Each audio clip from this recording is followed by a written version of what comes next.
here with Mr. Craig Hughes. Craig, we've interviewed you as a former FirstPoint USA client. We have interviewed you as a former FirstPoint USA member of staff. And now we're interviewing you as a US coach at the University of Midland. Where's that again? It's in Fremont, Nebraska, just 20 minutes outside Omaha. Oh, and how's that working out for you? It's been good. I've enjoyed my first season there.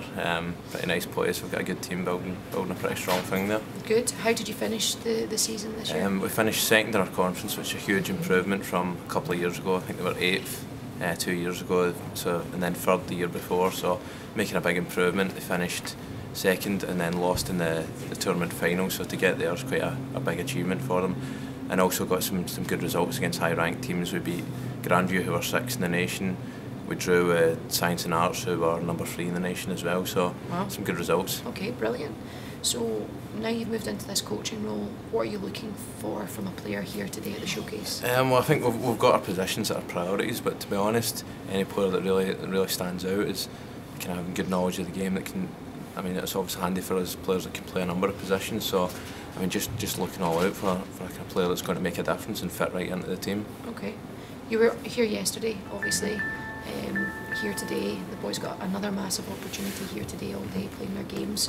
What do you think the main differences are going to be between yesterday and today within the squads? Well, I think there'll be less kind of nerves yesterday. I think sometimes on the first day people try too much to try and impress, so they know what to expect today. So I think you'll get people more kind of playing their natural game today. I mean, they've got that out of their system with nerves. They know what the pitch is like. They know what's kind of expected of them. They know a few of their teammates. So I think you'll see people a lot more natural today. Okay, brilliant. What would you say, in your opinion, is the biggest transition that these international student athletes have to go through when going and taking up their collegiate experience?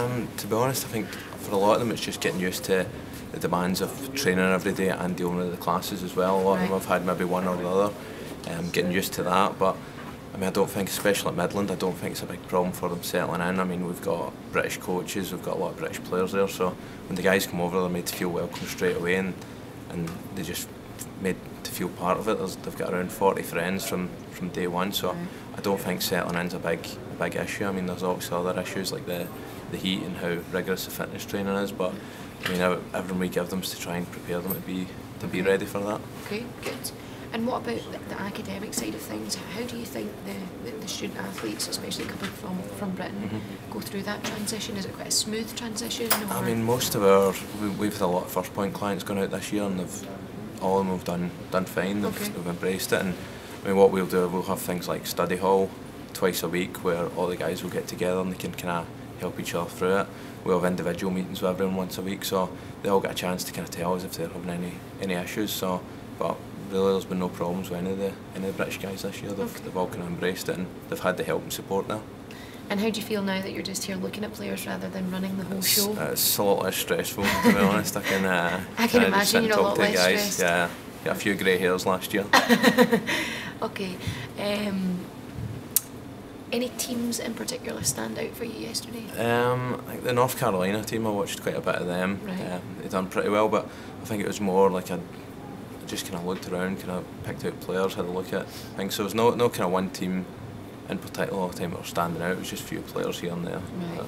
Now, the protocol would be, you've obviously seen a couple of players that you like. If you continue to like them today, maybe get a chat with them at the end of the day and take them through what Midland University's like. Yeah, I mean, I got a chance to speak to quite a few yesterday, which was positive. Try and speak to a good few more today, but the ones that I don't get a chance to speak to, I'll probably just send them an email, or I've got all their contact details anyway. Okay. So definitely going to be maybe at least 10 or 12 players I'll be contacting after this. Okay, brilliant. And what would my last question would be to you would be, if you were selling me Midland University, what would you say? Just one thing. I'd just tell you it's a team that's going places. Right. I mean, you could go to a team who are already established and they're really just moving along. But this team's going forward. They've improved every year, so next year again we're going to improve more. And you're at a place where you'll be well taken care of, and the coaches will try and push you on. We try and push on our players as far as they can go in the game, because we know they're coming out there to get a degree, but they also want to make football their life. So we try our best to push them on as far as they can go and improve them as players. Okay, brilliant. Well, Coach, good luck recruiting. Thank you. Thank you for talking to us.